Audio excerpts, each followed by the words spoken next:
اللہم صلی علی محمد و آل محمد۔ السلام علیکم ورحمۃ اللہ وبرکاتہ۔ جناب خاتم الانبیاء حضرت محمد مصطفیٰ صلی اللہ علیہ وآلہ وسلم فرماتے ہیں کہ جو کوئی 3 مسلمان کو کھانا کھلائے اللہ پاک اسے 3 بہشتوں کے کھانا کھلائے گا۔ نمبر 1 ملک السماوات سے جنت الفردوس کا کھانا، نمبر 2 جنت عدن کا کھانا، نمبر 3 طوبا کا کھانا جو کہ ایک بہشتی شجر ہے اور جنت عدن میں اللہ تعالیٰ نے اپنے ید قدرت سے لگایا ہے۔ جن امور سے مغفرت واجب اور لازم ہوتی ہے ان میں سے ایک بھوکے مسلمان کو پیٹ بھر کر کھانا کھلانا ہے۔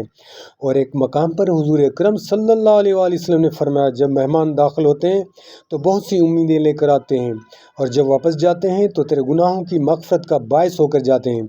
جناب امام جعفر صادق علیہ السلام سے روایت ہے کہ جو کوئی مالدار مومن کو کھانا کھلائے گویا اس نے فرزند اسماعیل علیہ السلام سے ایک کو قتل سے بچا لیا، اور جو محتاج مومن کو کھانا کھلائے گویا اس نے فرزند اسماعیل علیہ السلام سے 100 آدمی کو قتل سے بچا لیا۔